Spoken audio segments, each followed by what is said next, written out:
What's up, y'all? Want to welcome you back to the HuntStand Podcast, Season 2, and this is your host, Will Cooper.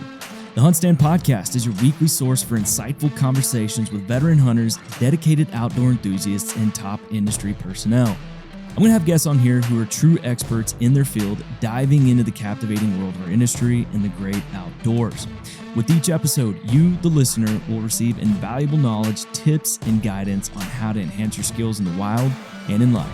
Tune in to be entertained, informed, and driven to reach new heights. The HuntStand Podcast is brought to you by Yamaha and its full line of class-defining, adventure-seeking motorcycles, ATVs, and side-by-side vehicles.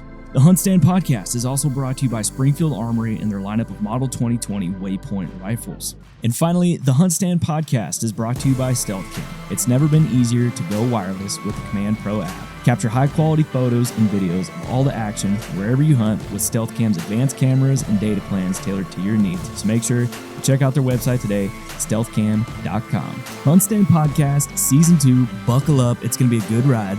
Let's go. So I want to back it up a little bit to right after the shot. You know, you shoot this moose and you're walking over to recover it, and you know, you talk about how your foot just goes straight down all the way through water up to almost your hip from this beaver pond. What was kind of that first initial thought that went through your mind? First thought was to get the heck out of there as fast as I could. Luckily, my foot hit the bottom. It was about 2.5, 3 foot deep. So I wasn't at the point where I was going to go all the way under. Mm-hmm. So and again, I was, this is a long time ago, and I was a lot younger, and I was now a lot stronger. So I was able to just lift myself out, and I gave a big heave, and I just got my knee on the edge of the ice and pushed myself toward the shore.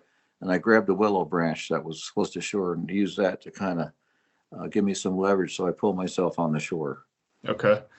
Did you ever think, I don't know if you've ever seen, I think it's the movie Revenant, where Leonardo DiCaprio's in and he kills that big bear and he crawls inside for warmth. And, I mean, obviously this movie's this is way before that movie, but did you ever have that thought in your mind that as you're field dressing this moose to maybe stick that leg in there for warmth, or did you ever think about that, or how to get a fire going or anything? No, I didn't. I basically was just interested in getting back to the truck as soon as I could. I remember my hands were so cold, but when I was dressing the moose, I'd stick my hand in the warm blood, and that would actually warm my hand up, because I was working without gloves, because it was a whole lot easier to use a knife without gloves, but I had the gloves nearby. But I didn't think about sticking my leg in there. That's a good point, Will. It kind of got me thinking. I was like, I wonder if that ever went through his mind, for warmth. But then, so you get this moose field dress, right? And how did it wasn't a very good job. I got the entrails out behind the diaphragm. I left the heart and the lungs in there because, it's so cold. I mean, she was going to freeze immediately, and I wasn't worried about loss of any meat. So, but I got the important stuff out. I got all the stomach and all the intestines and all that stuff out. So. I feel like a lot of guys and gals, if they found themselves in this situation, I feel like anybody for that matter, like you said, you kind of have that panic that goes through your mind, thinking about where's the truck, how do I get back? This is before the GPS and, the app days. I mean, how did you find it in yourself to remain calm and not freak out or panic that, you could have found yourself going the complete opposite direction? I mean, how did you find that courage, if you will? Well, I guess it was a matter of just pure survival. Again, thinking back about what happened to Dave in northern New York, that consistently came to mind, but I was pretty confident I could find the truck. I knew kind of the direction it was in, and I swear I dressed that cow in 7 minutes. I mean, I just ripping and slashing in terror, and I just wanted out of there, but I never really panicked because I realized if I did panic, then I'd really be in trouble. So I didn't, but my leg my leg was starting to freeze kind of gradually, and I didn't realize it. But when I was done with the moose, then I realized I was going to have to drag myself. And I actually, from that pond where the beavers were, I found one of those sticks that were nice and stout, and I used that to drag myself along. But I was scared. I really was. I was scared. I just had no idea. Building a fire at that point, I don't think my hands were capable of. I had a backpack, of course, and I had all the stuff.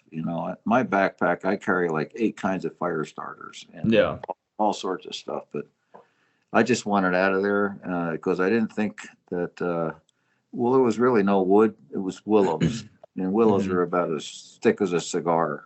Yeah. So there really wasn't anything to get a fire going. But so it was just a matter of mind over matter, I guess, and getting out of there. Oh, for sure. I mean, how far were you from the truck, would you say? Probably a quarter mile to a half a mile. Okay. But luckily it was parked in an area. It was on a 2-track at the end of a 2-track. And it was kind of an open spot in the willows. The willows were really low, like 2 foot low or so, 2 foot high. So if it was in the dense willows, I might have never seen it. And I might not be here to tell the story. So. But luckily you had that moon reflect off that windshield. Yeah, no kidding. Yeah. Now, do you have any kids? Did you have any kids at that point, or? Yeah, all my kids were born. I got 3 girls and a boy. Okay. Yeah. So all you could think about was them and getting back to your wife and kids. Yep, absolutely. You betcha. And they would all probably call me a dummy because all of them hunt, including my daughters. They've all got their deer and elk, and stuff. But they say, Dad, how could you have done such a stupid thing? It happens to the best of us. It happens. I had no idea that beaver pond was what had happened was when beavers come out in the wintertime under the ice, they basically go back and forth. And I think maybe I was on top of their travel lane where the bubbles, might have made the ice thinner or something. Because I used to trap beaver, and I've noticed that around the lodge itself, the ice might be thinner. But I was just thinking of getting to that moose and getting her dressed and getting out of there. Because I absolutely was not thinking about doing any skinning or quartering or anything. I just wanted her guts out so I could come back the next morning. And you got back to the truck, luckily, got warmed up, and got yourself at a hotel. And it was cold enough. There were no grizzlies around, and that was before the wolves were introduced. So I wasn't worried about much. There might have been some coyotes work on it, but I wasn't too worried about that either. So after this happens to you, obviously you got plenty more places you got to hunt, plenty more places you got to go, got to see. What would you say was probably the biggest thing you learned from this near-death experience? Never trust the ice. Use a system where you can get back to your vehicle with your device, like HuntStand. Of course. Yeah. As far as taking a shot close to the dark, that's common. Elk hunting has been my forte. I've hunted elk pretty much everywhere. Most of my elk have been taken the last 10 minutes of light because that's when they're active. They'll be in the timber chewing their cud all day long. Yeah. And when it's getting dark, they want to get out to the meadows and feed. You kill an elk or anything, big animal, 10 minutes before dark. I'm not talking before shooting light. I mean dark. Yeah. You're gonna have a night job with a flashlight, but that didn't occur to me really. What occurred to me was finding the truck. So I would still take a shot close to shooting light, but I'd do it a lot smarter, and I'd have that device so I could find my way out of there. Absolutely. And I wouldn't be wearing cotton Wranglers when I was hunting in the cold weather. You quit wearing Wranglers after that hunt for a while? Well, I really haven't. I used to be on a pro team of a big camo company, and they kept saying, Zumbo, for God's sakes, quit being a cowboy. Wear our camo trousers instead of those Wranglers. So, no, clothing is way important. I like the layered effect for cold weather. Cold weather hunting, there's so much good stuff out there now, the garments that are made and just incredible stuff. So I certainly want to be prepared in that way. Absolutely. My jacket for years was just a Levi jacket with like a cotton collar on it. I wore that no matter 25, 30 below, but it was stupid. But that was just me, it was just me. Well, I mean, heck, that's all you had back then, wasn't it? That's true. Yeah, the Yeah. camo companies, Realtree and Mossy Oak didn't come around until about 1986. Mm-hmm. So, and I'd done a lot of hunting prior to that. But so basically, back in those days, we're wearing red and black checkered wool clothes, and so yeah, you're right. Took a while for the camo companies to come on and make some really good stuff rather than just designer stuff, but stuff that was practical and really worked in the cold and the wind and the snow. Okay. Yeah. So let's talk to the hunter out there. We've talked about kind of what you learned from this. We've talked about it, and let's say, somebody's listening to this, and what you could say next could potentially help them out. So let's say one of our listeners finds themselves in a situation like this. They've got an animal down, or maybe they're tromping through the woods. It's right at dark, and they step through that beaver pond, and they're covered in the water from foot to hip, and it's -20, -15 degrees out there. And so what would you have to say to that listener right now, like, to help them get through that situation and survive? Well, the big factor would be if you could get a fire going and try to dry your leg out as much as you can, or legs. And again, that necessitates the availability of wood to build a fire with. I was not in a place where I could find some, but that would be an important thing. And also, always make sure you've got an escape route, or you can backtrack exactly to where you want to go, back to a road or your vehicle or whatever. Mm-hmm. Hunting solo for a moose or an elk, or even a mule deer in the backcountry, is not smart. A lot of people do it. I've done it. It's always best to have a companion, Right? And so that companion will know where you are. But as far as the actual moment when you're in trouble, if you can get a fire going, if you got a long ways to go, in your backpack, you should carry stuff that you can. And let me say this, there's companies that'll sell you a little piece of metal with something you scrape and make a spark, survival situations. That's stupid. I mean, if you're looking to save your life, you want a flame right away. Yeah. They've got those 10-inch things. You press the button and a little torch comes out. What do you call the thing? Whatever. A good little lighter. Hey, cheat on it. Carry those. Carry a Bic lighter. Carry something that's going to work, because your hands could be so cold. I had a good buddy. He taught Arctic survival in the Air Force up in Alaska. And he said, your hands can be so cold that you cannot undo a button. You cannot pull a Velcro strap. You cannot do a zipper. So you've got to make sure that you can literally manipulate something with your almost frozen fingers. So, for example, remember the old 35 millimeter film containers? You can get 7 cotton balls in that thing, smear them with Vaseline, and stick those in there. Those things will burn for 10 minutes. Wow. A candle will burn for a long time. I have fat wood in my thing. White birch burns like gasoline. There's all sorts of things to get that fire going. That's very important. And if you're in a remote area, let's say you're in Alaska or the tundra or Africa or wherever, you can always have a satellite phone. And you could, I'd call my wife from Botswana, and just like she's next door. You can rent those things I used to, I don't know what you can do now, but $60 a month, or $60 a week. But have some sort of a backup plan, because you just never know. Absolutely. Now, did your wife or family or friends know where you were at that moment, so that way, if something did happen, they could come find your truck? Generally speaking, she knew I was in western Wyoming somewhere.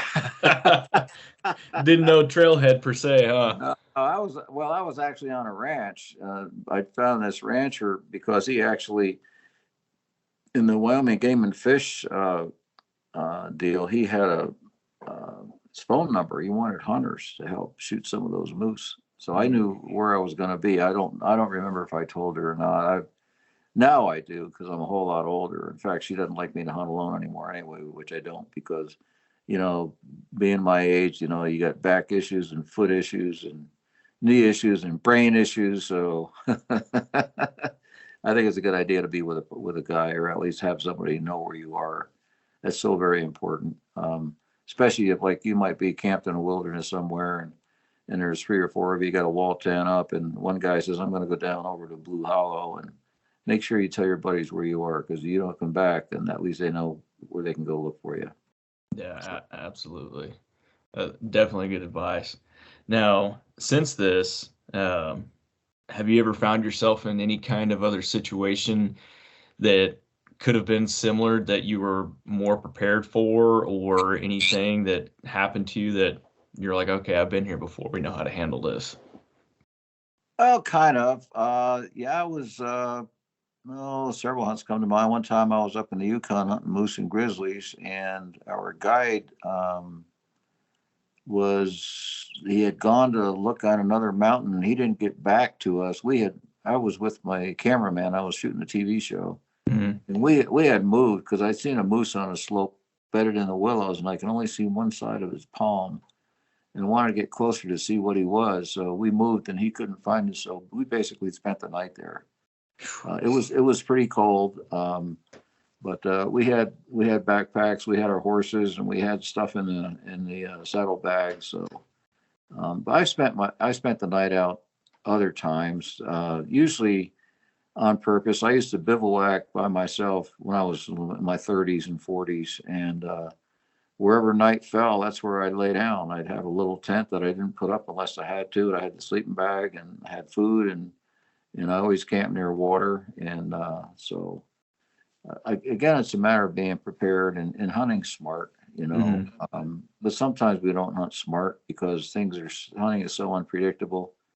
You might park I've done this a million times. You park your truck somewhere and you say, I'm going to go take a look over that hill. It's 100 yards away. So you leave your backpack, and you don't even take your gun.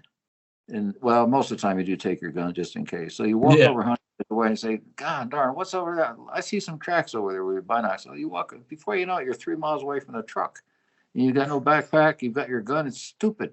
So it's always a good idea to plan. If you're going to leave the truck or your 4-wheeler or your side-by-side or your Razor, whatever you're in, just assume that you're going to be walking farther than where you initially wanted to go.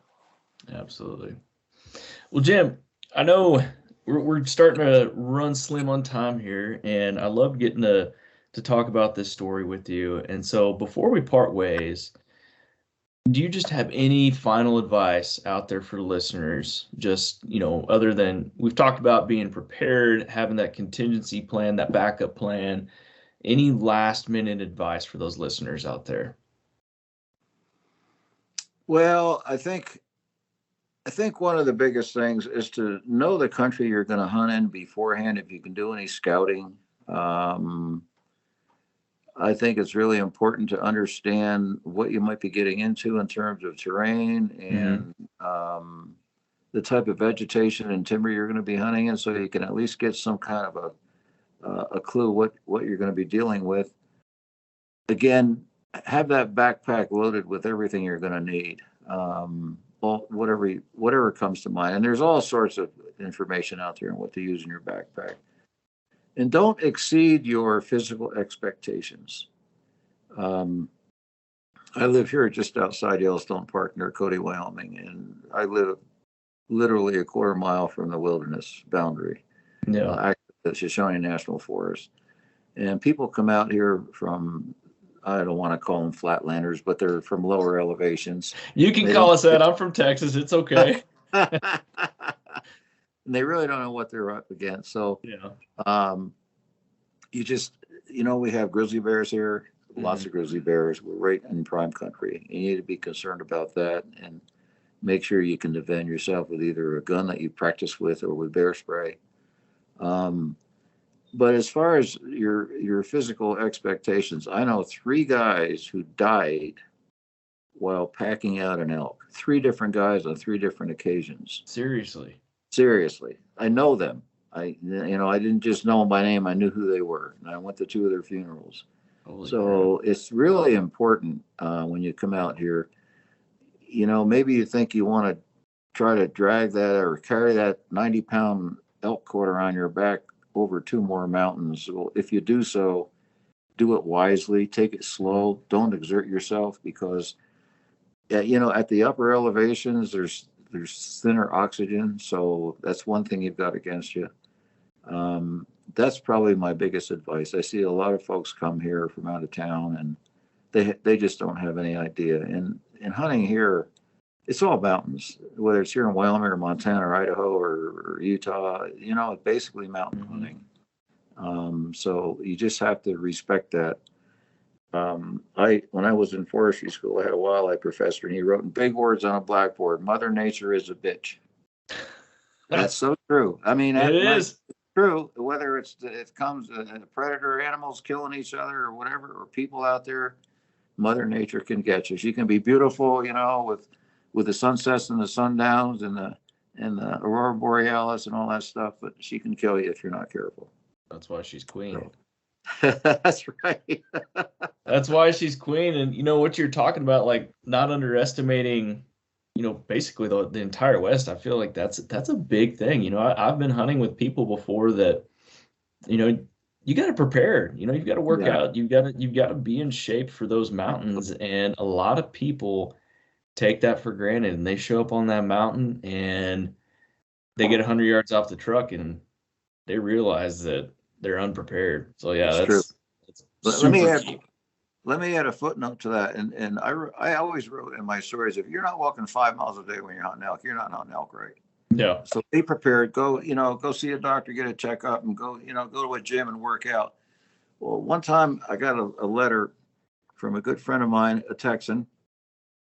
He was probably 80 years old. He said, and I knew him quite well. He said, "Jim," he says, "you keep saying you got to walk 5 miles a day to hunt elk." He says, "I can't walk 5 miles a day anymore." There's a lot of us out there who are in our 60s, 70s, 80s. We got physical limitations. We can't do it. Mm-hmm. And he's right. So my suggestion is to hunt smarter. Just try to hunt with a companion. Maybe hunt on a ridge and work your way downhill to a road in the bottom, so you're not climbing all the time, and have somebody down there to pick you up. Or just in Colorado, we call it the pumpkin patch because there's so many orange hunters, on public land. There's orange everywhere. Well, some people are annoyed by that, but you can use those people to your advantage. You might only have to walk 100 yards off a road, sit in a good spot, stay there all day, bring your lunch with you. I've killed 2 elk doing that. Jeez. By just sitting and letting all the other hunters. So when you're older, and I'm only speaking to the older guys out there, then just be careful. So yeah. Good things to think about. Well, Jim, I really appreciate your time this morning, talking hunting, talking stories, and get you on the podcast again another day, but appreciate it. Thank you. Well, it's been fun talking to you.